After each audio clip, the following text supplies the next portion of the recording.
दक्षिण अमेरिका के हृदय में फैला अमेजन रेन फॉरेस्ट, जो पृथ्वी के फेफड़ों के रूप में जाना जाता है, एक ऐसा स्थान है जहां जीवन और मृत्यु के बीच की रेखा धुंधली है, जहां हर पेड़, हर बेल, हर सरसराती हवा किसी रहस्य की गवाह होती है।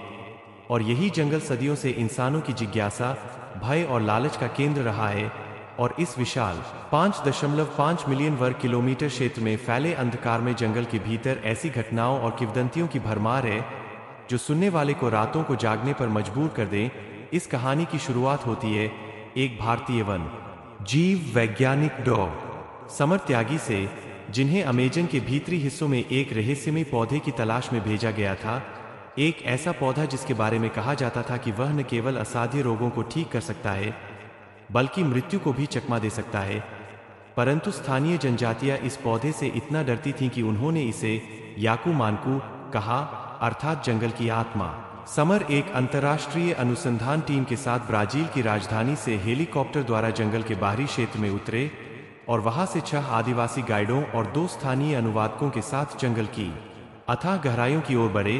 प्रारंभ में सब कुछ अपेक्षाकृत शांत था। हर ओर हरियाली, पक्षियों की आवाजें, बंदरों की छलांग और हवा में सड़ते पत्तों की तीखी गंध। पर जैसे जैसे वे आगे बढ़ते गए, पेड़ों की छाया गहरी होती गई, सूरज की रोशनी एक धुंधली याद बन गई और मोबाइल सिग्नल, रेडियो संपर्क धीरे धीरे खत्म हो गया।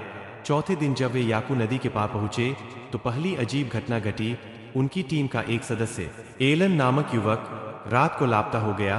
कोई शोर नहीं, कोई चीख नहीं, बस उसका तंबू खाली था और पास ही एक गीला, ताजगी भरा पत्ता पड़ा था जिस पर मानव हाथ की तरह की आकृति उकेरी गई थी। स्थानीय गाइड कांपने लगे। उन्होंने कहा कि एलन को कुरुपिरा उठा ले गया, वह पौराणिक प्राणी जो जंगल के नियम तोड़ने वालों को सजा देता है। लेकिन डॉ. समर को इन सब पर विश्वास नहीं था। वह इसे भ्रम, थकावट और भय का प्रभाव मानते रहे और आगे बढ़ते गए।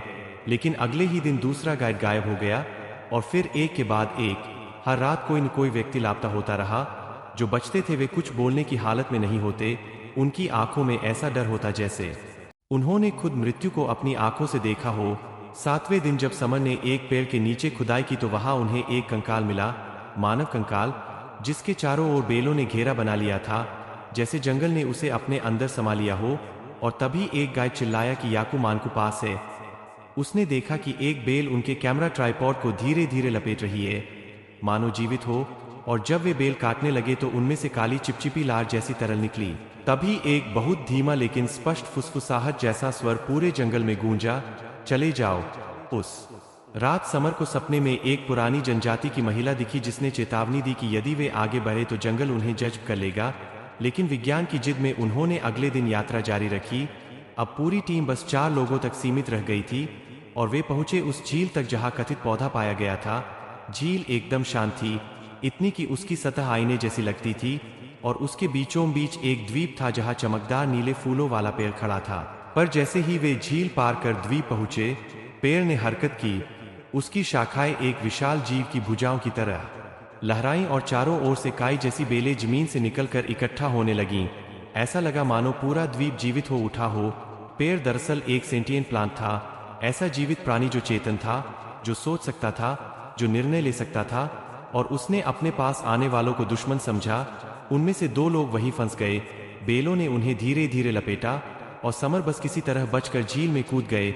लौटते समय उन्होंने देखा कि पेड़ के नीचे एक किताब पड़ी है, चमड़े की जिल्द में लिपटी। उस पर पुर्तगाली में लिखा था, वर्डे डू वर्डे, हरियाली का सत्य।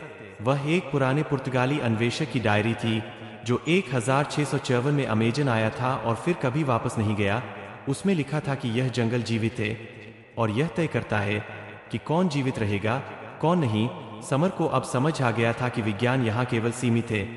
यह जंगल न केवल जीवों का, बल्कि आत्माओं, रहस्यों और प्राचीन चेतनाओं का घर है। किसी तरह वो घायल अवस्था में जंगल से निकलकर एक नदी किनारे पहुंचे और एक आदिवासी किशोर ने उन्हें पाया और उनकी जान बचाई।